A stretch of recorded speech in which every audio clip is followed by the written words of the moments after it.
Miss One, and welcome back to another Happy Mondays video. Yay, it's episode 6. That's a fucking shocker. We actually got to an episode 6 or something, guys. That's what's shocking. Like, normally, like, it's episode 3, and then, like, we can't be asked anymore. But for once, we're actually at episode 6. Yeah, Brittany's here, guys. He's here. It's not an illusion. He's here. Or like a hear illusion or whatever you hear. Like, whatever hearing illusion is, and I'm gonna fucking use Trackify to find this vehicle in GTA. I hate that. I really hate having to use Trackify to find a vehicle in GTA. Anyway, so after the PlayStation press conference and the Amazing Ball games that were announced this year, and Xbox's double console launch that's coming out next year, yeah,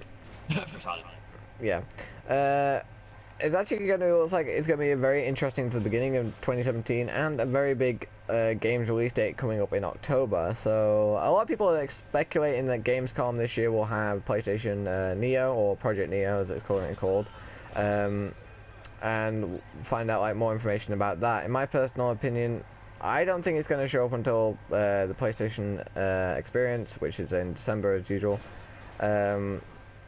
To actually, it'll probably show up there, and then like they'll go into it and then like release it beginning March next year, because obviously it's still got its project name right now. It's not actually called PlayStation 4K yet.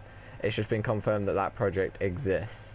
So moving on from that, there is like a lot of crazy ass stuff going on anyway. Like a lot of games that are coming out, especially with VR. A lot of people are still like wavering between, does VR work on current gen consoles or launch consoles, or does it like, is the new consoles being designed to only work on VR? Then VR with Xbox just seems to have gone non-existent. Like, what was that about, like, Xbox with the HoloLens, with, like, the whole HoloLens thing, and now, like, they've gone to Oculus Rift? Like, that was a bit of a jump. And then we didn't actually hear anything about Oculus Rift with the Xbox One, so are they not going to announce that until their Xbox S is going to be out, or Xbox shit, as I'm going to rename it, is going to be out? I do not know. So, like, just fuck knows what Xbox are doing. Microsoft is Microsoft. They probably just want to think about the money situation. So, anyway, on top of that, Eagle Flight is going to be a Ubisoft game done by Ubisoft Montreal, which is basically going to be like a Eagle Flight through Paris and France and all the different places it looks like to be in France. And it's a really interesting game from what I've actually seen of it. Really weird, to be honest. And obviously we got some more gameplay of Horizon Zero Dawn. Horizon Zero Dawn, what the fuck do you even, like, that game just looks amazing. Like, there's nothing to describe that game but amazing. Like, I'm hoping it's not buggy. I have another way to describe it. Uh-oh, here we go, Brainy, go on. Sexy fuck. Sexy fuck. So, what you're saying, Brainy, is sexy if you ass fuck. Sexy ass fuck, okay, Brainy. Ass fuck.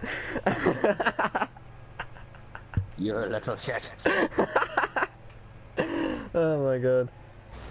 So, Brittany is going back to ESO. He's like the ESO life right now. He's like, I'm gonna play ESO. I love ESO kind of like thing. Then we got the Skyrim remastered. Well, I've always had interest in it.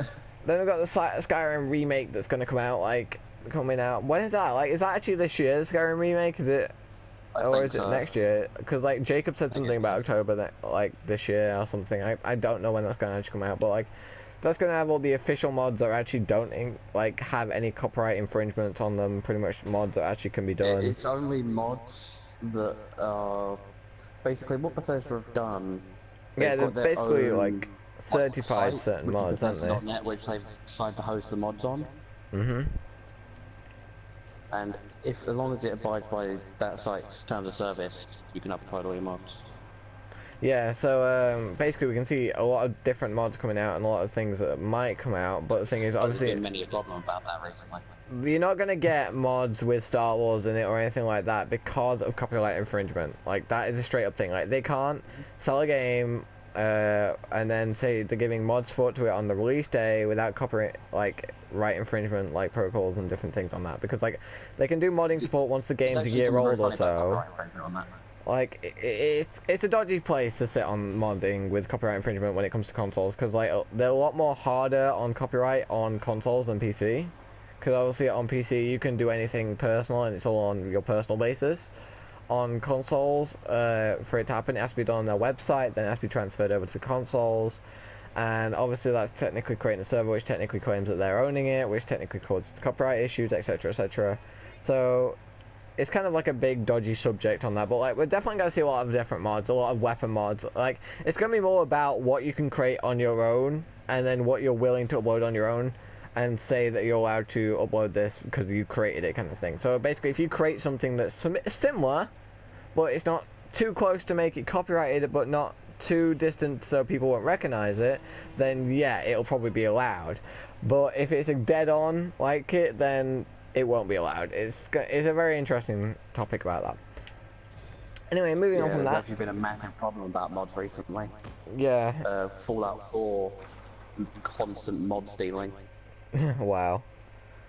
So that's... And it's the fact that they ain't doing anything about it. No, like, great. they say we'll deal with it, and it takes 2 fucking weeks to deal with it.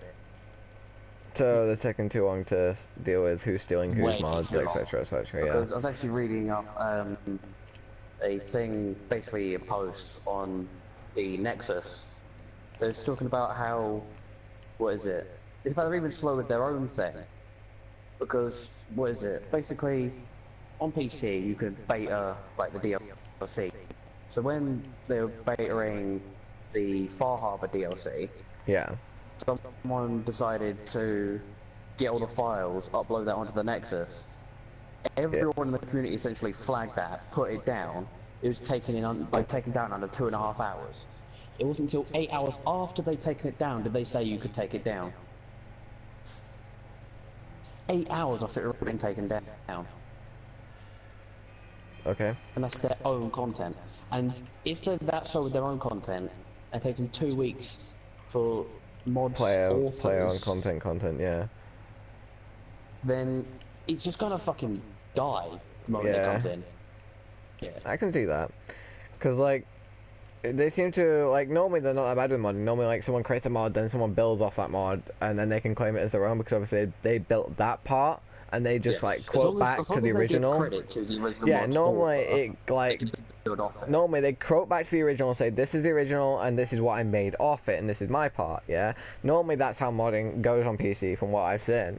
But, like, people genuinely just straight up nicking someone else's mod and saying it's theirs, it's kind of coming to that point where, where's the, like, I would say gamers respect thing kind of gone with that, but maybe they'll figure it out, maybe they'll sort it out, maybe they're just having problems with their, like, general development team right now and they're trying to focus on something else, and that big project's taking priority over the modding kind of side, because obviously technically that's not theirs, and the new game's going to be more important than sorting out mods. We don't know. I think it's just going to come down to whichever one takes more priority. They might get around to actually sorting it out, getting the timer up eventually, but who knows.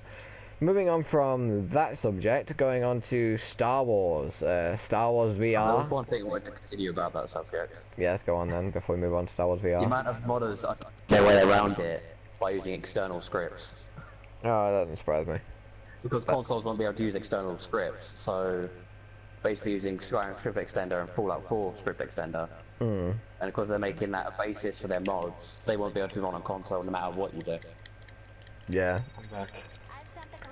Moving on to, what is it, Star Wars X-Wing VR mission, like, not a lot of people expected that. Like, I didn't expect EA to come out, like, with something high graphical like Star Wars straight up for a VR game. Like, I kind of wanted, thought they were going to do something, like, small, if you know what I mean, and then start on that, like all the other developers are doing for VR. They're starting something small, and they're moving it up, and slowly taking progress up. But, like, EA seemed to, like, come in and go on, hey, we're gonna do Star Wars X-Wing VR mission, and it's gonna, like, be graphical as the actual Star Wars Battlefront, and it's also obviously gonna be space. Like, it's like gonna be full on space orientated more than anything else as well. So it's kind of like spectacle about how much they can do in VR without causing, obviously, the launch PS4 to, like, have it render and bug issues, or they actually going to wait and say that one's recommended for PlayStation Neo, Project Neo, which is going to be probably out next year. So that's the speculation about it, because obviously, like, consoles are delaying and changing their, like, times right now. Obviously Xbox delayed their console till next year, and, well, announced their controls next year, and it's kind of interesting that it's going to be, like, that graphical for a VR game at this early stage. That's, like, my opinion about it. But then we are receiving Resident Evil, which is a very like high graphical game, like straight up as well. So Final Fantasy 15. yeah, so I guess it might be easier to run VR on the system that they developed better than they thought originally. But we still don't know whether, like, there's a lot of speculation between whether VR is going to work on launch titles well or work on it pretty bad. Like, there's a lot of speculation behind that because, like, obviously other VR systems require such a very high, like, recommendation graphics cards, GPU power, CPU power, and the PS4 and the Xbox One currently, the launch ones, don't really cut that kind of like aspect of VR.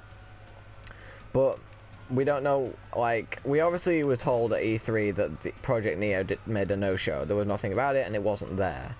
So from what we saw is all that VR content, if it's actually 100% accurate and they 100% told the truth, all that VR was actually played on the launch titles at E3. So like, it was played on the launch PS4, so basically that means it looks like there should be no issues. And I don't think Sony would sell VR knowing there's issues with the launch PS4. They'd probably delay it on like the launch, like PlayStation or Project Neo released at the same time, isn't it?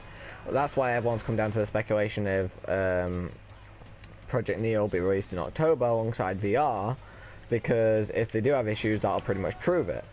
But I guess we're going to have to wait till Gamescom to find out if they announce that. If Project Neo, again, does no show at Gamescom, then obviously that means that it's going to be a bit later, obviously, in the September. But I don't think they're going to leave you 2 or 1 month to save up to buy a whole new system or an upgrade to a system. Because, like, it's a bit too short if people are going for VR and that new system together. It's kind of been I think definitely they're going to wait, and it's probably going to have no problems with VR and the launch system. Like, that's my personal opinion about it. I don't think there's actually going to be any problems, but it could end up being some. I don't know.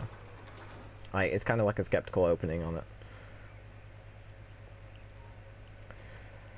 So, anyone else want to talk about anything? Because that's me on the VR and the X-Wing and all that done for now. So, like, anyone else want to say anything? You want Final Fantasy 15 now?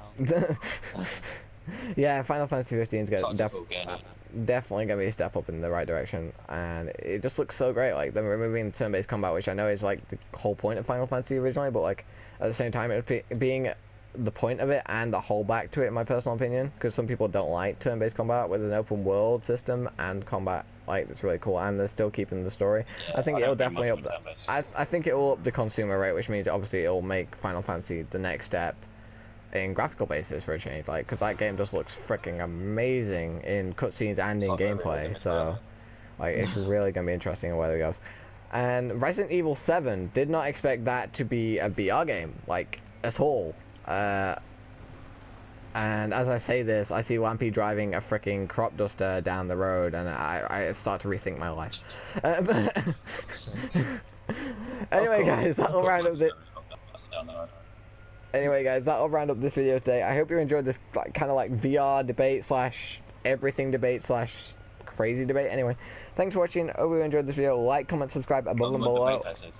Yeah, it's kind of more of a debate video today. Yeah, word of the day is debate. Anyway, thanks for watching, guys. Like, comment, subscribe above and below if you like this video, and have a nice day.